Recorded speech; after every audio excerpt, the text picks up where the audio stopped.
On Tyler, I'm the patient experience administrative assistant. Being a hospital employee during all of this that's going on right now, it's definitely stressful. It's a little scary. But before, in my prior role, when I was patient experience coordinator, I worked over at the ACS, and there it was very stressful. It was, we got to a peak of like 260 patients. Phones were ringing off the hook. It's definitely tiresome and stressful and scary, but it's definitely rewarding when you do get that chance where you can help a patient out, even if it's something small. I can't imagine what people have gone through, losing loved ones, especially when it comes to parental figures. All I have left is my mom, and I would be devastated if I ever did lose my mom. So it's very sad, and my heart goes out to them. Before we've heard anything about the coronavirus or lockdowns, shelter in place, I was here in San Carlos with my parents. I was taking care of my dad actually because he was diabetic.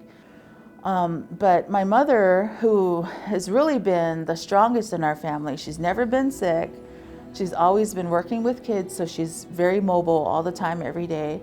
She just one day just kind of started getting sick. She didn't want to get out of bed. I tried to feed her, and I called the EMT because she was just kind of delirious. She had a fever, and I said, you need to come and take her because I think maybe she might have COVID. I don't know.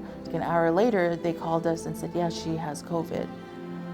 So we're going to go ahead and fly her out, tonight. And this is, my mother, who was very strong, who was always active. The doctors had called me. They called me and they said, yeah, her breathing was very labored, and we want to put her on a ventilator. We want to try this treatment. She was on the ventilator and had passed September 22nd, which was on a Tuesday. The series of events was, my mother had passed on the 22nd, and then a week later, my dad was diagnosed, and so he went to the hospital right away. They put him on oxygen right away. And then 6 days later, my brother died from the effects of COVID. And again, it was just so surreal because we just talked to him. He was in the same ICU that my dad was. My dad was actually across the hall.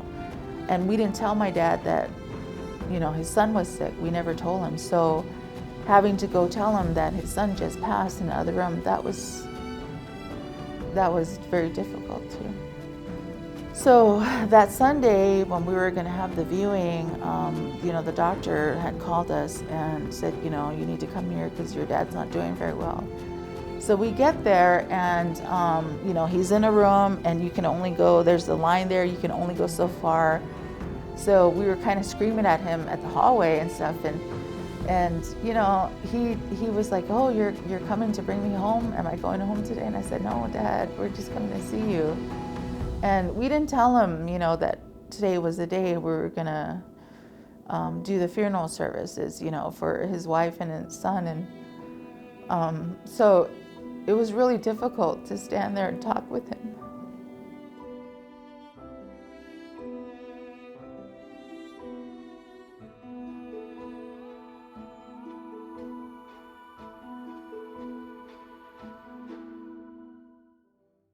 My name is Steve Wolf. I'm one of the emergency room nurses. I'm the trauma program manager and pre-hospital coordinator. I had a friend that worked here, and he got COVID and he died from it. So that's where it was just like, this is real, it's bad. It's not like the flu like people say. I think it's just the denial that scares me the most. People are saying that it's not anything, but it is. We used to go to lunch and breakfast every day pretty much when we were working. And we were talking about COVID one day, and he goes, no, it's not that bad, Wolfie. And I said, no, it is, Deej. Really, I'm serious, it is. And he goes, well, if I get it, I get it. I'll get over it. And I said, dude, you don't know that. When DJ got diagnosed with COVID, I texted him and said, how are you feeling? He goes, I'm fine. He goes, I just got a cough and a headache. Every day I would check in on him, and he would check in on me. How you doing? Any news on your test or anything? One day he says, I'm not feeling so good. And I said, what's going on? He goes, oh, my sats are staying down a little bit and I'm just coughing, just don't feel good. I said, let me know if you need anything. I said, I don't know what I can do, but let me know. The next day I texted him and said, what's going on, dude? And he goes, oh, I'm feeling a little bit better. I said, okay. And I said, how are you doing? He goes, my sats are 79. I was like, 79 from what, dude? He said, 79 from 0. And 0, that's not something he would say. So I'm like, there's something going on right now. He's not doing good. He's losing, his reality. I said, are you on Vapotherm right now? And he goes, I don't know. The next day I texted him and said, how you doing? Nothing. Later on I texted him again, nothing. So I sent him a text. I said, dude, let them intubate you if they need to. Let them do it. And he started getting worse. And the sister says, I need to talk to you now. So I called her and I said, what's going on? Because they called a family meeting.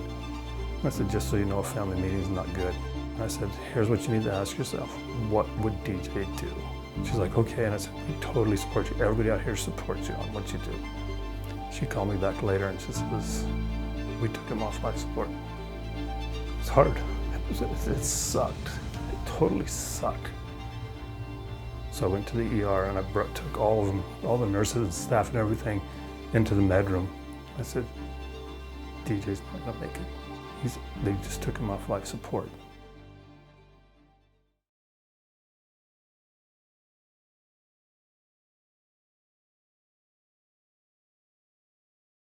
I'm Dr. Michael Dara, the Chief Medical Officer at San Carlos Apache Healthcare. Well, I actually am very encouraged. However, where we are today, we are about 10 months ahead in the vaccination and containment program compared to the entire United States. What we've been able to do with our vaccine program is we have decreased the effective transmission of the virus by vaccinating a lot of our patients. And that is the early concept of herd immunity. So we targeted our high-risk people, our elderly, our people with comorbidities. And we really need to have all people, even if you think you're completely healthy, we need to hit that 80% mark. And so we really need virtually the cooperation of everyone, as we still do not have an available vaccine for any children under age 16. So we say 80%, but we really want to aim for that 100% of available people that are eligible for the vaccine. This would literally eliminate the pandemic at San Carlos. I really feel we can be one of the first people in the entire country to eliminate COVID-19. When I got my vaccine on December 17, I felt it was the start of the end of the pandemic.